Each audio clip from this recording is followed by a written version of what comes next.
menuju ramahan wadua urang bunga sealaman. Selamat datang di Banjarmasin seribu sungai. Urangnya ramah panaguran panguringan. Halo sahabat Forkom, selamat datang di Banjarmasin. Perkenalkan, saya Syafaatin, biasa dipanggil Safa. Sekarang sedang menempuh pendidikan sarjana di Universitas Lambung Mangkurat. Selama 15 menit ke depan, saya akan bersama sahabat Forkom untuk menceritakan Banjarmasin dan kearifan lokal yang ada di sini. Kalian pasti penasaran kan? Jangan pindah channel ya, tonton video ini sampai selesai. Pasar Tarapung, wisata kota Kabungan. Sangu Batulan, Intan Jamrut Wansa Sirangan. Sangu Batulan, Kambang Barenteng Kambang Rambai. makan soto Banjar, Mau kuit parah akang. makan papayusa, Namanya kulit pisang. pakuyu bauban, Berik akan sambal acar.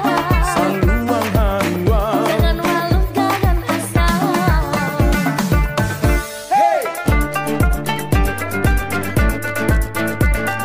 Selamat datang di Banjarmasin.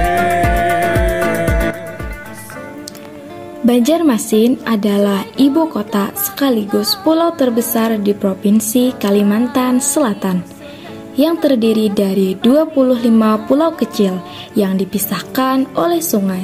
Tidak heran jika kota ini dijuluki sebagai kota 1000 sungai. Wisata kota Kabungan. Sangu Batulan, Salah satu universitas terbaik ada di sini, yaitu Universitas Lambung Mangkurat. Kearifan lokal dijunjung tinggi oleh masyarakat setempat, beragam tradisi dan juga budaya terus dilestarikan.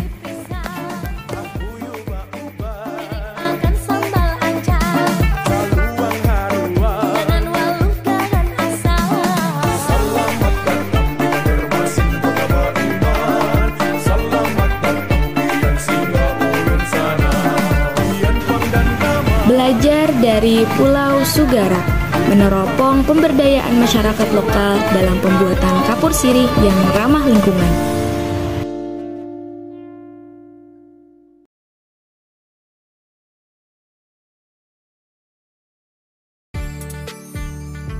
Hari ini saya akan mengajak kalian untuk melihat pembuatan kapur sirih berbahan dasar kulit kerang yang terletak di pulau terbesar di Kecamatan Alalak, yaitu Pulau Sugara.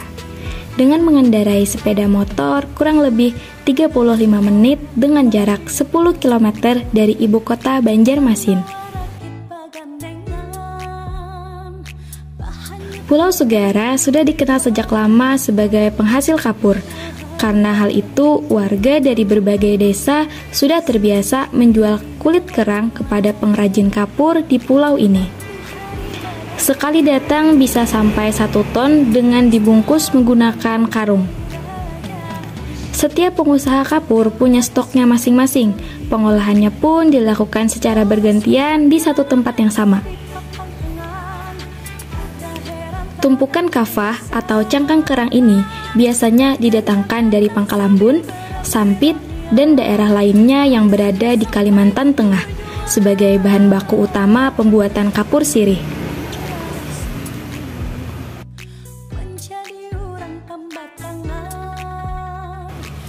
Langkah pertama pembuatan kapur sirih dari kerang ini adalah dengan membakar cangkang kerang menggunakan kayu yang ditumpuk sekitar 8 jam. Pembakaran kali ini dilakukan di malam hari. Sekarang ibu-ibu sedang memungut kerang hasil pembakaran tadi malam dan memasukkannya ke dalam wadah yang disebut belek.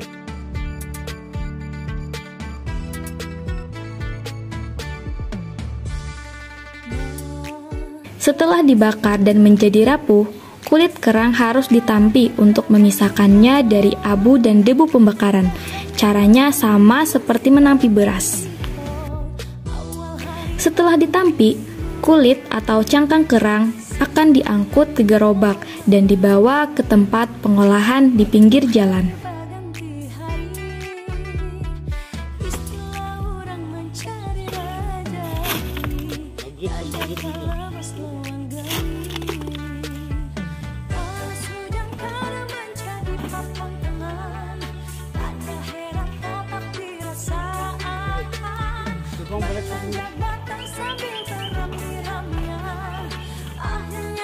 Selanjutnya, cangkang yang ditumpuk di dalam wadah bernama belek akan disiram dengan air panas, seperti yang dilakukan saat ini.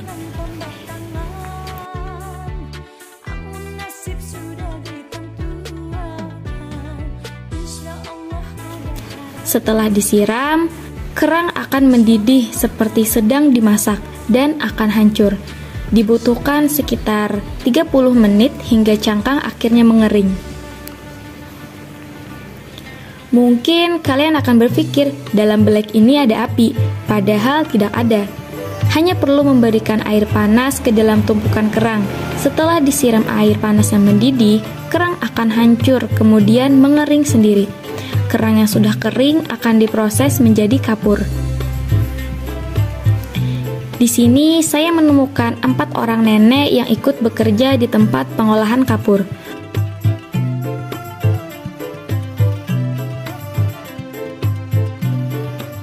Tugasnya adalah mengaduk campuran kulit kerang yang sudah kering tadi dengan air sampai hancur dan mengental.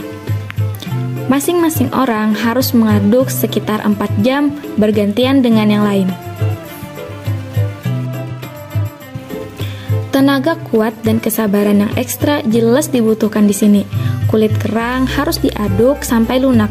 Kalau sudah terlihat menyatu seperti adonan, artinya kulit kerang sudah bisa dipindah ke dalam wadah yang bersih.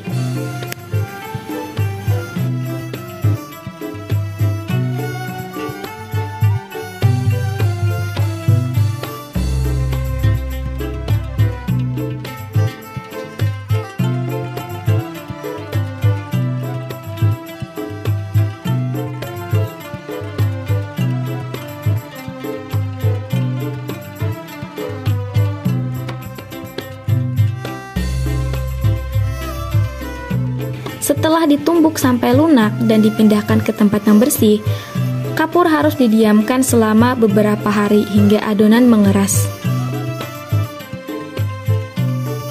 Dalam sepekan, setidaknya ada 10 hingga 20 belek yang bisa terjual seharga Rp80.000.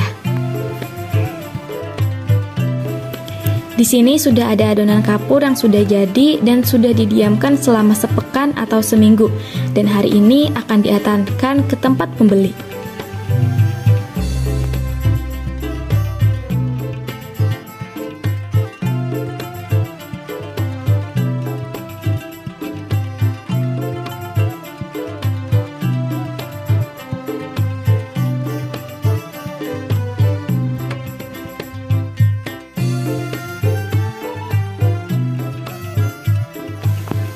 Sampai sekarang, masih banyak permintaan produksi kapur berbahan dasar cangkang kerang dari berbagai wilayah di Kalimantan, bahkan hingga ke Pulau Jawa.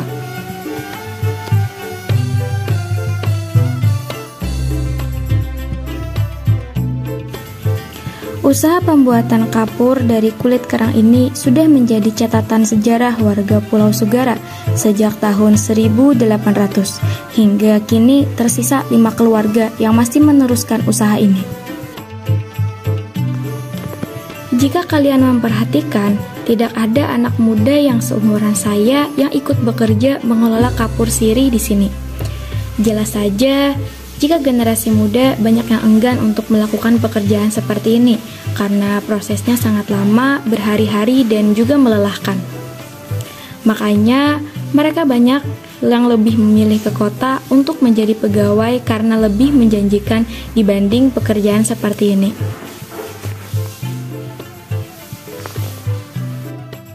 Sangat salut dengan warga di pulau ini yang masih setia melestarikan pekerjaan yang penuh resiko. Misalnya penyakit pernapasan yang kerap mengintai para pekerja kapur dan tambang. Mungkin di sini tidak terlihat, tapi saat proses pengambilan cangkang kerang setelah proses pembakaran, warga menggunakan masker untuk menghindari debu masuk ke dalam hidung, karena kalau tidak itu akan membahayakan pernapasan dan bisa menyebabkan infeksi.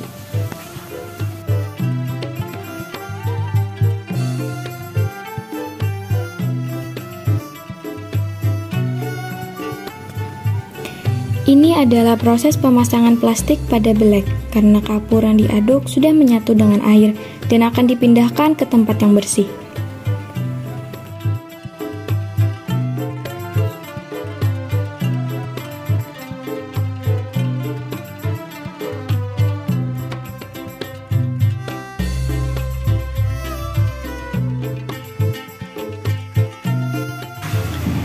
Belajar dari Pulau Sugara, meneropong pemberdayaan masyarakat lokal dalam pembuatan kapur sirih yang ramah lingkungan. Kenapa di sini diberi judul ramah lingkungan? Karena dengan proses pembakaran kulit kerang yang menghasilkan abu yang baik dari kulit kayu yang dipakai. Karena hal itu pula, tanah di sekitar pembakaran sangat subur dan bisa dijual. Selain itu, usaha pembuatan kapur ini masih dilakukan dengan cara manual yang ramah lingkungan. Walaupun proses yang dilakukan cukup panjang, tapi pekerjaan ini sangat menjanjikan. Sampai sekarang pun masih banyak permintaan produksi dari luar daerah. Semoga dengan adanya video ini akan ada dan banyak anak muda yang memiliki pemikiran serta ide kreatif untuk meneruskan usaha pembuatan kapur berbahan dasar kulit kerang di pulau ini. Tidak terasa 15 menit sudah saya menemani sahabat Forkom. Bagaimana menurut sahabat kegiatan saya hari ini? Menyenangkan bukan? Jangan lupa untuk klik like dan bagikan link video ini agar banyak orang tahu tentang pembuatan kapur sirih di Pulau Sugara. Terima kasih banyak sudah menonton. Saya Syafaatin pamit undur diri.